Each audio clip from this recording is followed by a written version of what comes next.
Queen Shelzeri stood in the center of her shattered palace. Smoke filled the air. Crystals from the ceiling lay broken on the floor. Outside, explosions shook the sky. Her once powerful empire, the Virene Dominion, was falling apart. All around her, guards and nobles were either dead or missing. Her golden armor was scratched and dented. Blood ran down her arm, but she ignored the pain. There was something more important now: survival. The enemy, the Korlax, had come like a storm. No one knew where they came from. They were not like other invaders. They were living machines, creatures made of metal and flesh. They did not speak. They did not stop. They consumed entire cities and turned them into more of their kind. Shelzeri had sent fleets to stop them. None returned. She had begged nearby alien empires for help, but the Virene had once ruled through fear and war. No one wanted to risk their own lives for an old enemy. Now her people were dying, her world burning.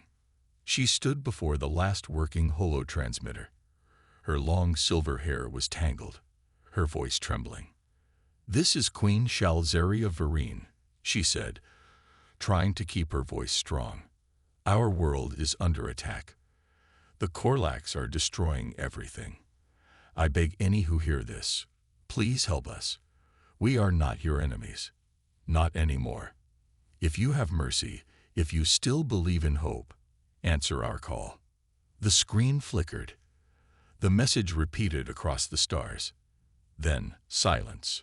Shelzeri turned away from the console. Her eyes were wet, but she would not cry.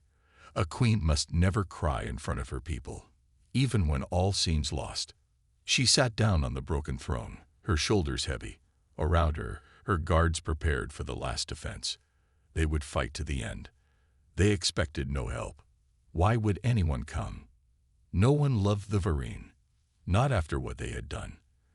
They had conquered worlds, enslaved races, and ruled with fear. Now, the galaxy watched as they fell, and no one lifted a hand.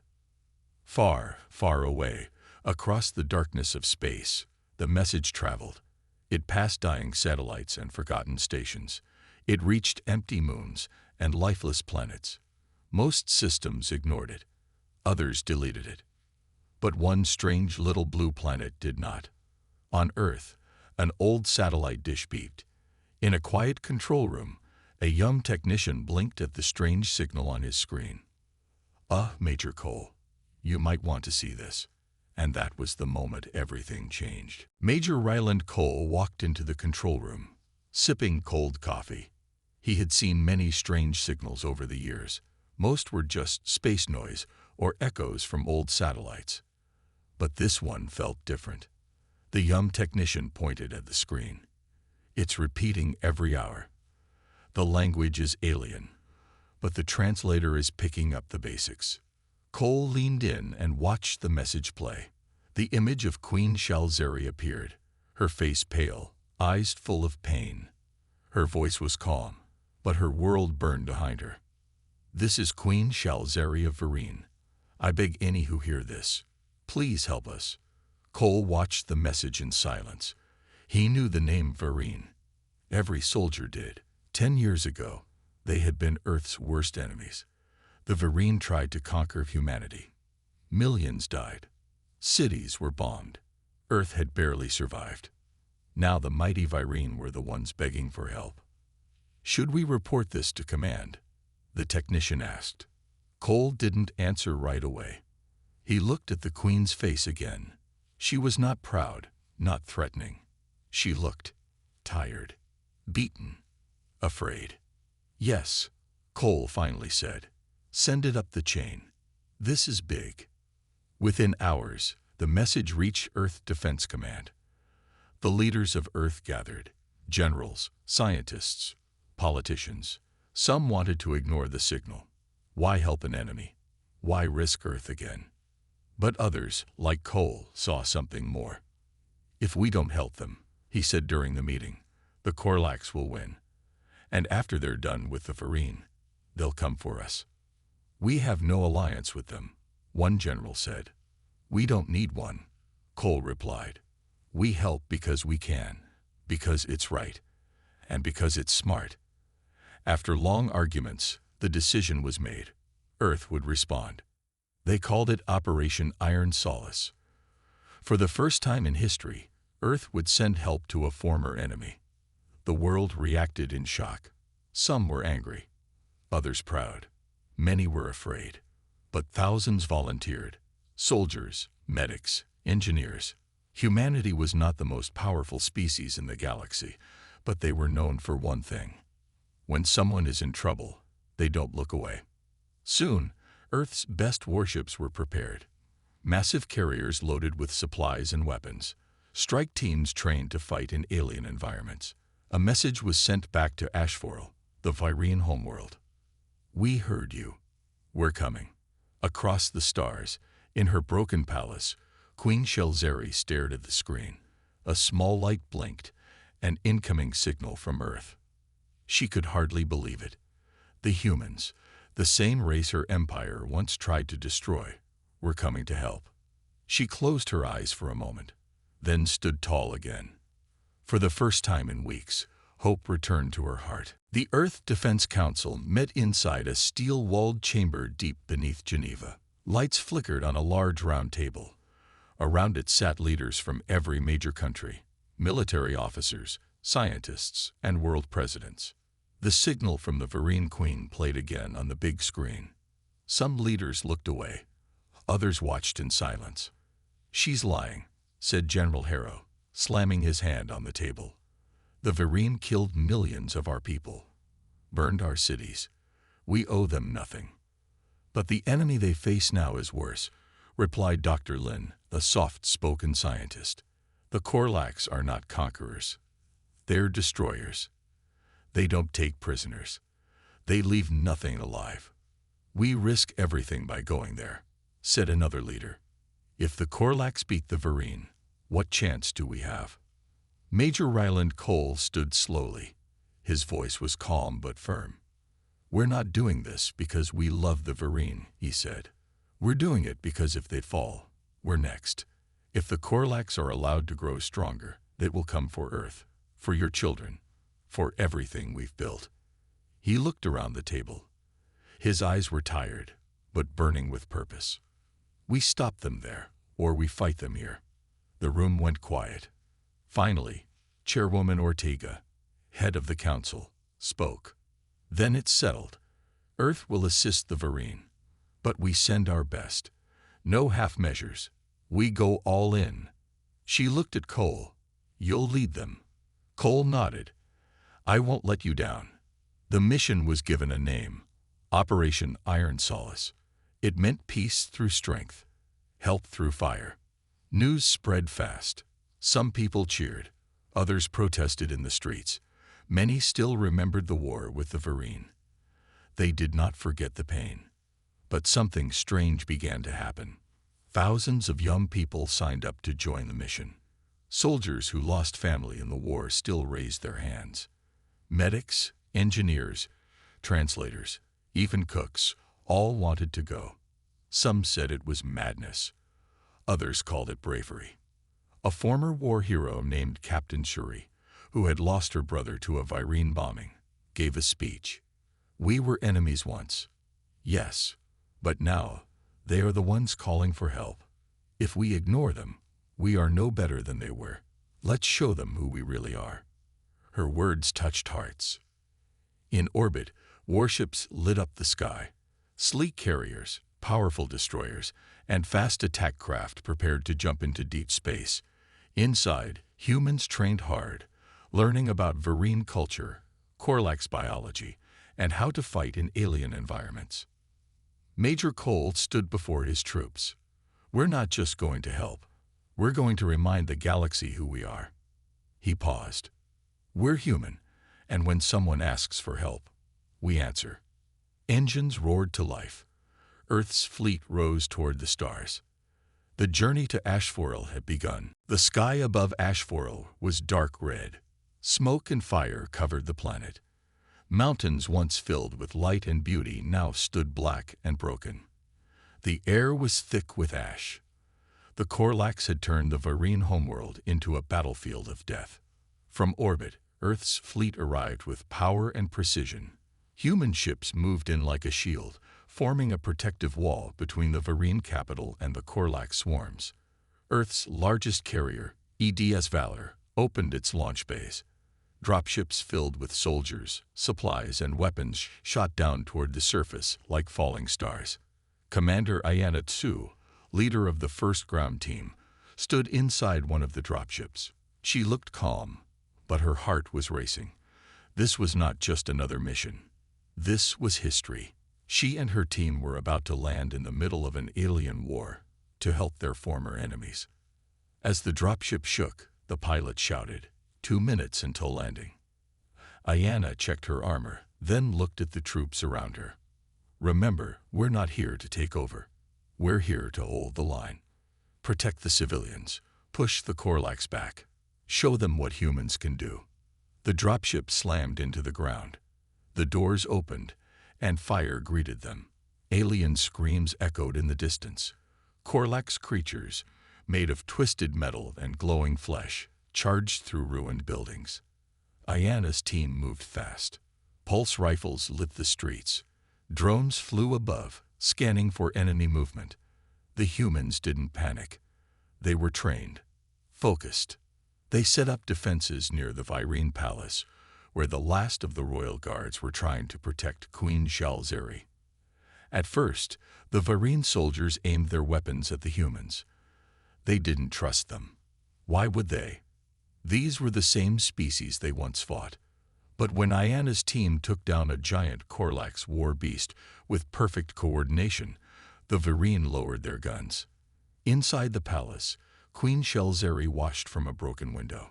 Her sharp eyes widened as she saw humans pushing back the monsters her own army had failed to stop. They were smaller, less advanced. But their teamwork, their firepower, and their bravery were unmatched. She turned to her guard. They came. The humans. They actually came. The guard said nothing. He was too shocked. Ayana entered the throne room later that day, her armor scorched, but her face proud. She removed her helmet and bowed slightly. Queen Shalzeri, Earth stands with you. The queen, silent for a moment, stepped forward. She looked at Ayana's dirty face, her wounded arm, and then at the humans outside helping her people. Then perhaps, Shalzeri said softly, there is still honor left in the stars. For the first time in years, the Varine and humans stood side by side, not as enemies, but as warriors against a common threat. The battle for Ashforel had only just begun. The humans had landed, but the Korlax were everywhere. They moved underground, through the sky, and even inside broken machines. The Varine were losing fast before Earth came. Now, with the humans fighting beside them, they had a small chance. But trust was not easy. The Varine generals didn't like taking orders from humans.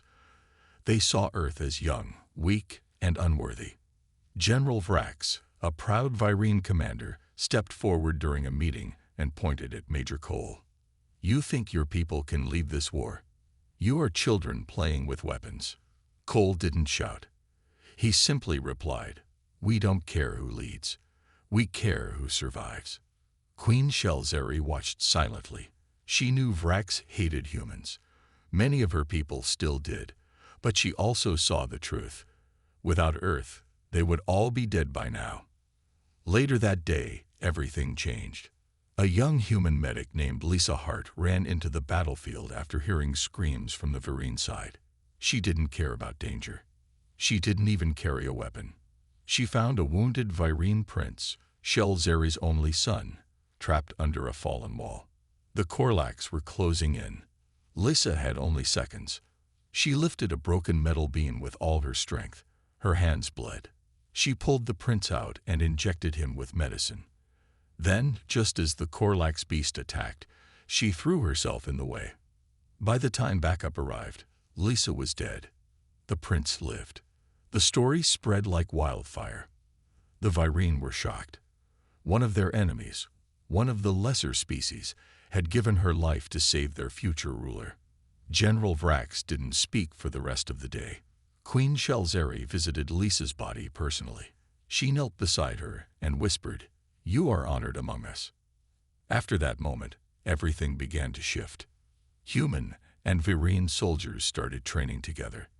They shared food, tech, and battle strategies. The humans taught the Virene how to fight in teams, how to adapt quickly, and how to use Earth's flexible drone units. The Virene shared their advanced energy shields and their powerful psionic scanners. Together, they became stronger. Major Cole and Queen Shelzeri stood on the command deck, looking at the battlefield maps. "Our people still don't fully trust each other," Cole said. "They will," the Queen replied. "They must. The Korlax won't wait." Far in the distance, a giant storm of energy grew. The Korlax hive mind had noticed Earth's arrival, and it was angry. More enemies were coming. Bigger, faster, smarter. But this time, the humans and Virene were ready.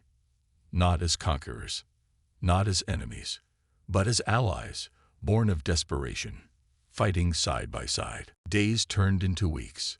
The Korlax never stopped. They attacked in waves, day and night, sending more machines, more monsters, more death. But Earth and the Virene were no longer fighting alone. They were fighting together. Major Cole and Queen Shelzeri now shared command. Every morning, they stood in the war room, planning their next move. Every night, they lit candles for the fallen. One day, a human scout drone returned with strange data. It had found something big, deep underground, below the ruined city. A massive Korlax structure, glowing and alive. Dr. Lin, Earth's lead scientist, studied the scans. "It's a hive node," she said, "one of their core brains. If we destroy it, the local swarm might collapse." Queen Shelzeri narrowed her eyes. "You mean we can kill the Korlax from the inside?" "Yes," Lin replied, "but it won't be easy. It's heavily guarded. And it's alive." The mission was dangerous, but there was no choice. The Virene called the team the Hive Breakers, a mix of elite soldiers from both sides. Commander Ayana Tsu volunteered to lead them. Her team included Sergeant Dallin, a silent Virene warrior with electric swords. Peeved, Marco, a human tech expert who could hack alien systems in seconds. Lyra, a Virene scout with psychic vision. And 2 heavy gunners, one from Earth, one from Virene. They entered the tunnels at night, moving through old sewer lines and broken transport tubes. The air was filled with buzzing sounds, Korlax whispers. As they got closer, the walls began to change. Metal grew like vines. Glowing wires pulsed like blood vessels. The hive was not just a base, it was a living thing. "Stay sharp," Ayana whispered. "Don't trust your eyes." Suddenly, the lights flickered. The ground shook. From the walls, Korlax drones crawled out, eyes glowing red. "Contact," shouted Dallin, blades flashing. Lasers and blades filled the tunnel. Marco set up a turret. Lyra used her mind to detect enemies before they struck. Ayana shot with calm focus, every bullet counting. The hive breakers fought like one unit, fast, smart, deadly. They reached the core chamber. A giant pulsating brain sat in the center, covered in armor and protected by a swarm of flying machines. "We're out of time," Ayana shouted. "Marco, plant the charge." Marco ran forward, dodging blasts. He reached the core, opened his pack, and activated the bomb. Timer set. 60 seconds. More Korlax poured in. "Fall back," Ayana ordered. The team fought their way out, step by step, bleeding and tired. The tunnel behind them exploded in a blast of red light. The hive node was gone. On the surface, the Korlax swarm suddenly froze. Some screamed. Others simply dropped. The attack waves stopped for the first time in weeks. Back at base, cheers rose into the sky. They had won a small but powerful victory. The hive breakers were heroes. But they all knew this was only the beginning. The Hive Breakers returned to the base with pride. Their mission was a success. The Korlax hive node was destroyed, and the attacks had stopped, for now. But peace did not last. 2 nights later, the sky above Ashforel turned dark again. Strange clouds formed. The wind screamed like a warning. Sensors on human ships picked up something big, too big to be a normal swarm. Dr. Lin stared at the data screen in horror. "They're adapting," she said. "The Korlax are changing, evolving." Queen Shelzeri stood beside her. They'd lost one of their minds, so now they're bringing another. From deep space, a new Korlax ship arrived. It wasn't just a ship, it was a living weapon, the size of a city. It floated above the ground like a shadow with wings. Its name soon spread across the human and Verine ranks, the Mind Eater. This ship didn't just control Korlax soldiers, it created them. It swallowed dead machines and bodies, recycling them into new horrors. Soldiers killed in battle were reborn as enemy drones. Even air and metal bent to its will. Major Cole called an emergency meeting. "If we let that thing land," he said, "it will turn this planet into another hive." "We must strike first," said Commander Ayana, "before it grows stronger." But the Mind Eater had its own plan. It unleashed a wave of corrupted creatures, part Korlax, part Verine. They were fast, smart, and cruel. Some looked like lost Verine soldiers who had died weeks ago. Now they served the enemy. It shook the morale of everyone. "How do we fight our own dead?" a Verine asked. Cole stood in front of the troops. "We remember who we are, and we fight for the living." Human and Verine engineers quickly built new defense systems. Energy barriers, plasma turrets, and autodrones were placed around key zones. They worked together like a single machine. Old enemies now building the shield of hope. Meanwhile, the Mind Eater began dropping pods, living bombs filled with infection. One pod hit close to the Verine royal palace. Fires spread. Screams echoed through the halls. Queen Shelzeri didn't hide.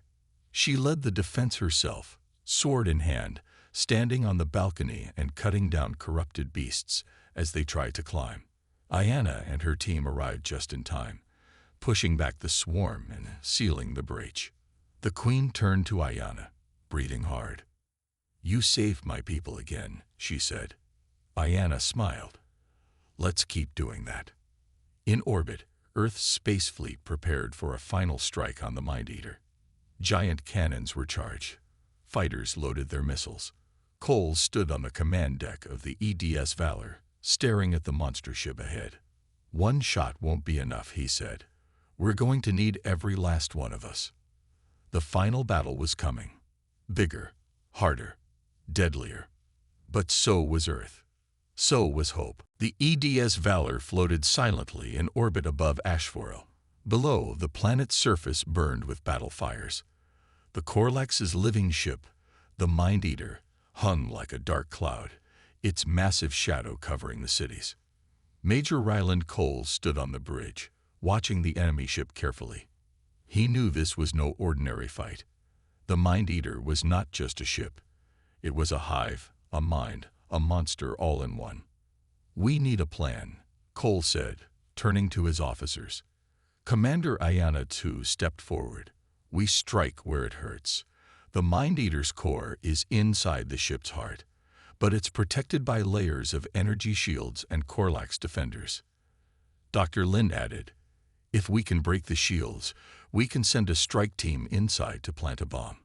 But the ship adapts fast. We'll only get one chance." Queen Shelzeri's voice echoed from the communication link. "My people can help. We know the ship's weaknesses. Our scouts have found secret tunnels and vulnerable points." Cole smiled. "Then we work together, humans and Verine." The attack started at dawn. Human fighters flew low, dodging deadly beams from the Mind Eater. Verine warships flanked them, firing energy blasts. On the surface, ground troops held back waves of corrupted creatures. Cole led the strike team aboard the EDS Valor's dropship, alongside Ayanna and Varine scouts. Their mission: sneak inside the Mind Eater and destroy its core. The dropship pierced the enemy's shield. Inside, the ship was alive. Pulsing walls and moving floors shifted beneath their feet. Strange whispers echoed in the corridors. Suddenly, Korlax drones swarmed them. The team fought hard, moving fast, covering each other's backs. Ayanna hacked into the ship's systems. Core chamber is ahead. We need to move quickly. The team planted explosives around a glowing mass. The core. It pulsed with dark energy. Time to leave, Cole shouted. They ran as alarms blared. The Mind Eater began to shake violently. Outside, the EDS Valor fired its massive cannons. The ship's shields flickered. With a final roar, the core exploded. The Mind Eater convulsed, and then started to break apart. On the ground, the corrupted creature slowed, then collapsed. Queen Shelzeri smiled, tears in her eyes. You have saved my people. You have saved us all. Cole looked at her. We saved each other. This is what happens when enemies become allies. The Korlax threat was not gone, but their power was broken. The humans and Varine stood together, stronger than ever. For the first time, peace seemed possible. The battle was over. The Mind Eater lay in ruins, broken into pieces that fell like meteorites across Ashforel's dark skies. The Korlax swarms had scattered, confused and leaderless. For the first time in many years, silence settled over the planet. Major Ryland Cole stood with Queen Shelzeri in the ruins of the Varine capital. The buildings were broken and fires still burned, but hope flickered stronger than ever. Your people have suffered greatly, Cole said softly. But now we have a chance to rebuild, together. Shelzeri nodded. The war made many enemies, but it also showed us the power of trust. Around them, human engineers worked side by side with Varine builders, clearing rubble, fixing machines, and restoring power. At first, many Varines still looked at humans with suspicion. They remembered the past wars, the pain and loss. But over time, small acts of kindness changed minds. A young Varine child was crying near a damaged vehicle. A human soldier knelt and handed her a water bottle. The child smiled, and for a moment, the past felt far away. Queen Shelzeri organized meetings with her people. We must learn from this, she told them. We must not let old fears control us. Major Cole worked with Varine leaders to rebuild defenses, train soldiers, and protect civilians from remaining Korlax pockets. In the great halls of the palace, a new alliance was formed. Earth and Varine representatives signed a treaty, not just for war, but for peace. We fight as one, Cole said. We build as one. The humans shared technology with the Varine, advanced medicine, energy shields, and communication devices. The Varine shared their knowledge of the stars and powerful psionic techniques. Together, they planned to create a new force, stronger than any before, to guard against future threats. But not everyone was happy. Some Varine generals whispered against the alliance, calling it weakness. Some humans feared they were becoming too close to an alien race they barely understood. Yet, Cole and Shelzeri stood firm. Fear is the enemy, the Queen said. Only together can we survive. One evening, Cole walked through the rebuilt streets. Children from both species played together. Soldiers laughed around campfires. The stars shone above, brighter than ever. He thought about Lisa Hart, the brave medic who died saving the prince. Her sacrifice had sparked a change no weapon could force. The war was not just about fighting enemies. It was about finding strength in unity. And for the first time, humans and Varine looked toward a future filled with hope. The skies of Ashforel were clear for the first time in many years. The fires had died down, and the heavy smoke was gone. Birds, once silent, now sang songs of hope. The planet was healing. Major Ryland Cole stood on a hill overlooking the Varine capital, now slowly rebuilding. Beside him was Queen Shelzeri, her face calm but proud. "We did not just survive," Shelzeri said softly. "We changed, together." Cole nodded. "Your people, our people, we fought a terrible enemy. But the greatest victory is the friendship we found." Children of both species ran and played below, sharing stories and laughter. Humans taught Vereen games, while Vereen shared ancient songs and dances. It was a new world, born from old battles. The Earth and Virene alliance had grown stronger. Their combined fleets patrolled the skies, ready to defend peace. New soldiers trained in both human tactics and Virene psionics. The two species learned from each other every day. In the great hall of the rebuilt palace, a ceremony took place. Queen Shelzeri awarded Major Cole and Commander Ayanna Tsu with the highest honors. The crowd cheered for heroes who had once been strangers but became family. Cole looked at the faces around him, humans and Virene united. He felt hope for the future. But he knew the galaxy was still dangerous. New threats would come, yet they would face them together. Later, as the sun set, Cole and Shelzeri walked quietly through the gardens. "You once called us enemies," Shelzeri said with a small smile. "And now?" Cole asked.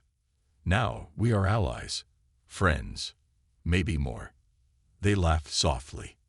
The war had tested them all. It had taken much, but it had given more, a chance to grow, to trust, and to dream. As stars filled the night sky, Earth and Virene ships flew side by side. They were no longer separate worlds. They were one. A new dawn had come. The galaxy was watching, and humanity was ready.